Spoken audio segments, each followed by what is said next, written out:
Today's video, we're going to be covering the walkways and the docks from the Middle-earth Lake Town scenery kit. I found this cool photo online and this is going to be my visual reference whilst I'm working on the wood today. There's a mixture of browns, greys and greens in here, so we're going to have a bit of fun. Using a larger monster brush that's seen slightly better days, some of the planks were then picked out first with our brown colour, and this was leather brown.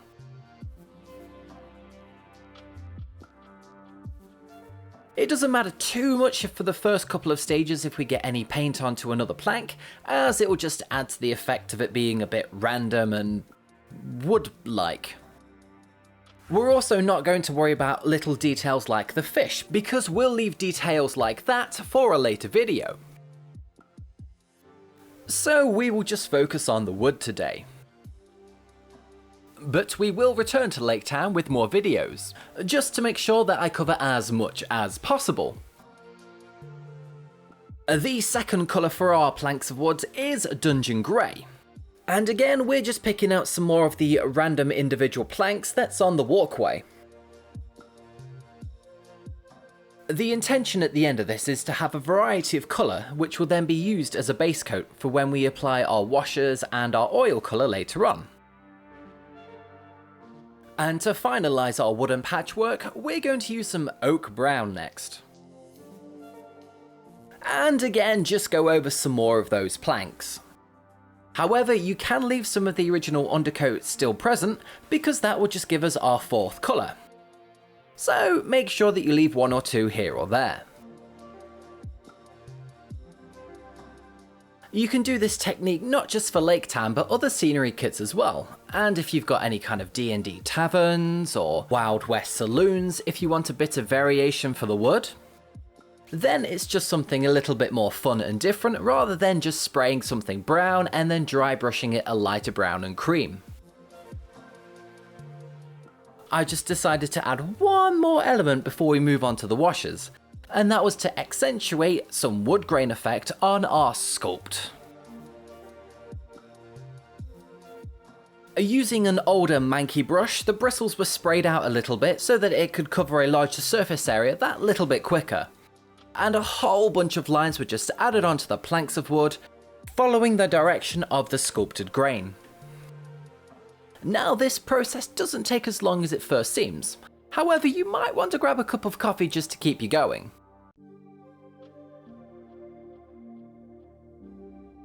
The intention of having these two colours of Rhinox Hide and Banshee Brown is to have a faint looking wood grain which will still be present after we put on our next stage of an oil wash. However, you might just be happy having the original base colours and then the oil wash to go on top, so you can just skip out this stage. But I'm going to document my whole process anyway, just in case you want to have a go. At the end, you should have a completely over-the-top, illustrative, cartoony looking wood grain effect. And now to darken this down and make it look a little bit more realistic. Enter Burnt Umber Oil Paint by Winsor & Newton.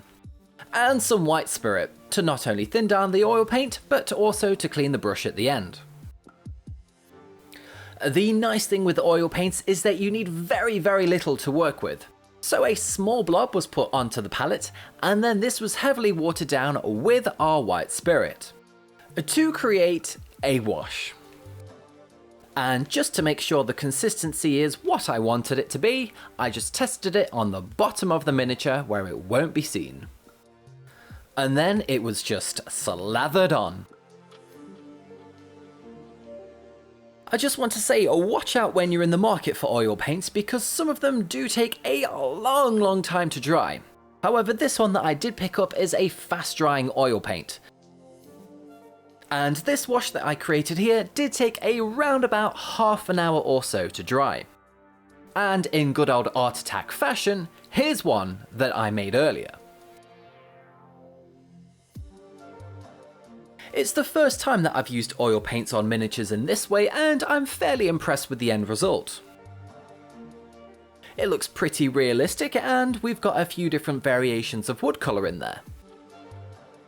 However, the smaller piece that you can see in the video is a section that I tested on just to make it a bit more Lake Towny. Some extra colour was going to be added in there, such as rotten wood and a hint of algae, but I wanted the wood to be a bit more patchier and darker. So some speed paint dark wood was heavily watered down and then applied onto the surface. The reason that I've made this a little bit darker is these walkways will have a lot of traffic on and they're closer to the water. So I want this wood to have a bit more of a used and weathered look to it.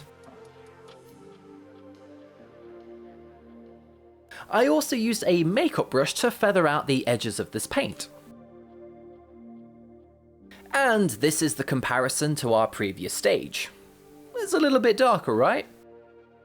And I decided to use a new speed paint that I got recently, which was Forest Sprite.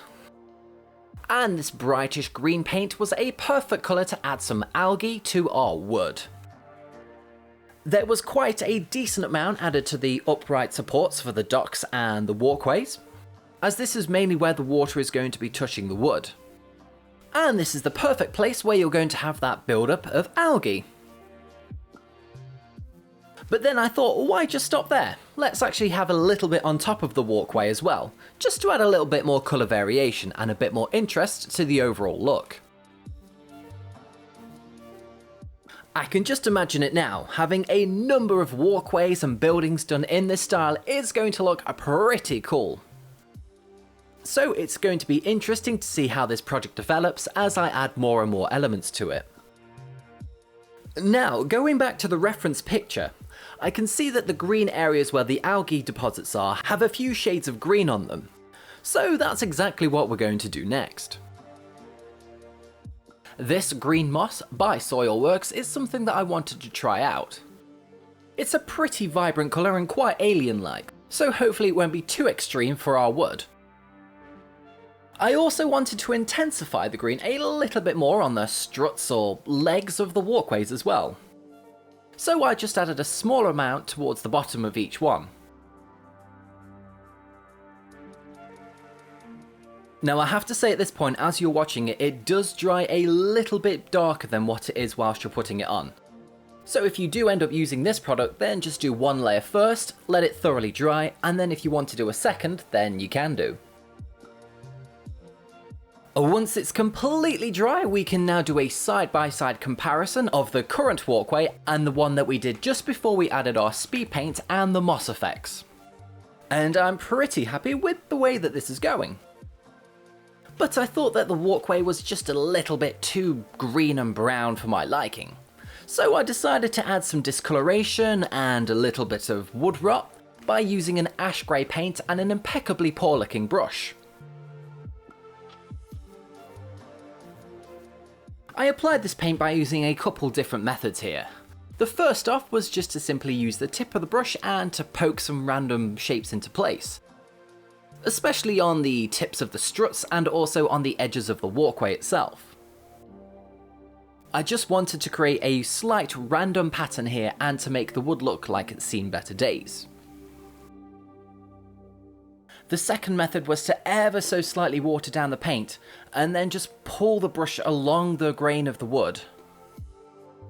And this will create a rotten discoloration to our walkway.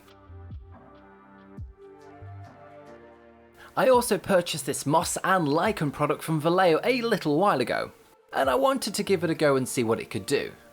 So I applied this super bright acrylic paint onto the very bottom of the struts where it would meet the waterline. And this would be to just intensify the greens of the algae that's going on.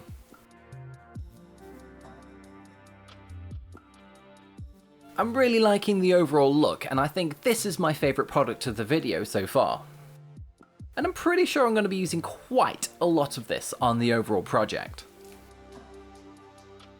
So using the techniques in the video today, I've painted up 2 sets of the walkways from the Lake Town house kits. Obviously I didn't paint the bottom because what's the point? But I have to say I'm really looking forward to painting the houses themselves. I think that they've come out pretty well, and I love the colour variation of the wood that we did originally, the added moss effects, and also the grey discoloured wood that we have on there.